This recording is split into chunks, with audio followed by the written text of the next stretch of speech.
Good morning. My fellow Americans, this morning, our nation is overcome with shock, horror, and sorrow.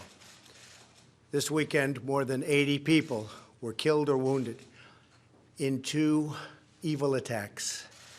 One Saturday morning in El Paso, Texas, a wicked man went to a Walmart store where families were shopping with their loved ones. He shot and murdered 20 people and injured 26 others, including precious little children. Then, in the early hours of Sunday morning, Dayton, Ohio, another twisted monster opened fire on a crowded downtown street. He murdered 9 people, including his own sister, and injured 27 others. The First Lady and I join all Americans in praying and grieving for the victims, their families, and the survivors.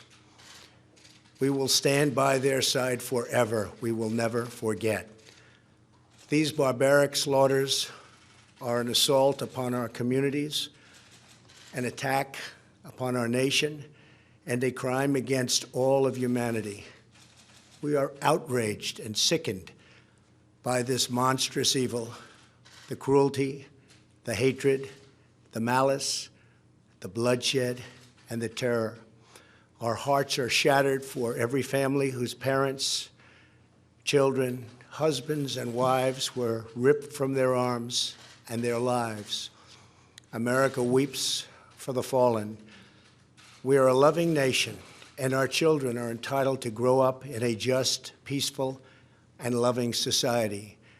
Together, we lock arms to shoulder the grief. We ask God in heaven to ease the anguish of those who suffer, and we vow to act with urgent resolve. I want to thank the many law enforcement personnel who responded to these atrocities with the extraordinary grace and courage of American heroes. I have spoken with Texas Governor Greg Abbott and Ohio Governor Mike DeWine, as well as Mayor DeMargo of El Paso, Texas, and Mayor Nan Whaley of Dayton, Ohio, to express our profound sadness and unfailing support. Today, we also send the condolences of our nation to President Obrador of Mexico and all the people of Mexico for the loss of their citizens in the El Paso shooting. Terrible, terrible thing. I have also been in close contact with Attorney General Barr and FBI Director Wray. Federal authorities are on the ground, and I have directed them to provide any and all assistance required, whatever is needed. The shooter in El Paso posted a manifesto online consumed by racist hate.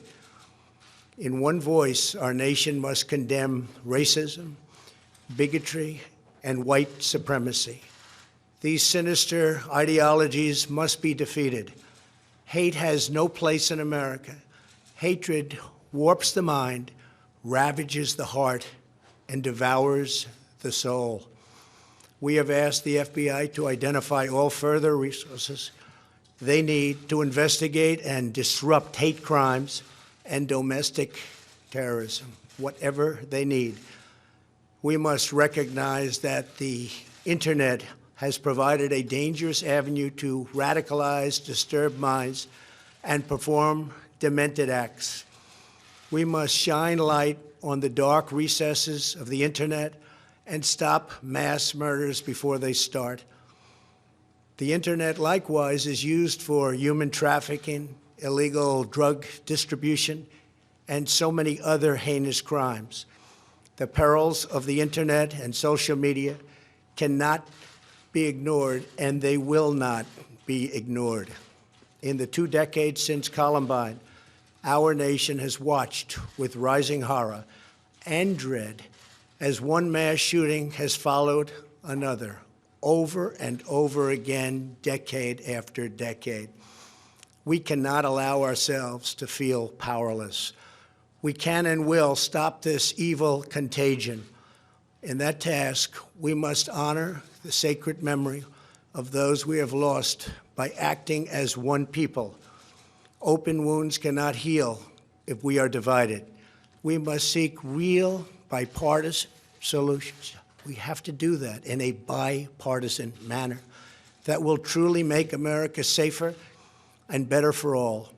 First, we must do a better job of identifying and acting on early warning signs. I am directing the Department of Justice to work in partnership with local, state, and federal agencies, as well as social media companies, to develop tools that can detect mass shooters before they strike. As an example, the monster in the Parkland High School in Florida had many red flags against him, and yet nobody took decisive action. Nobody did anything. Why not? Second, we must stop the glorification of violence in our society. This includes the gruesome and grisly video games that are now commonplace. It is too easy today for troubled youth to surround themselves with a culture that celebrates violence. We must stop or substantially reduce this, and it has to begin immediately. Cultural change is hard, but each of us can choose to build a culture that celebrates the inherent worth and dignity of every human life. That's what we have to do. Third, we must reform our mental health laws to better identify mentally disturbed individuals who may commit acts of violence and make sure those people not only get treatment, but when necessary, involuntary confinement. Mental illness and hatred pulls the trigger, not the gun. Fourth, we must make sure that those judged to pose a grave risk to public safety do not have access to firearms, and that if they do, those firearms can be taken through rapid due process. That is why I have called for red flag laws, also known as extreme risk protection orders. Today, I'm also directing the Department of Justice to propose legislation ensuring that those who commit hate crimes and mass murders face the death penalty, and that this capital punishment be delivered quickly, decisively, and without years of needless delay. These are just a few of the areas of cooperation that we can pursue. I am open and ready to listen and discuss all ideas that will actually work and make a very big difference. Republicans and Democrats have proven that we can join together in a bipartisan fashion to address this plague. Last year, we enacted the Stop School Violence and Fix NICS Acts into law, providing grants to improve school safety and strengthening critical background checks for firearm purchases. At my direction, the Department of Justice banned bump stocks.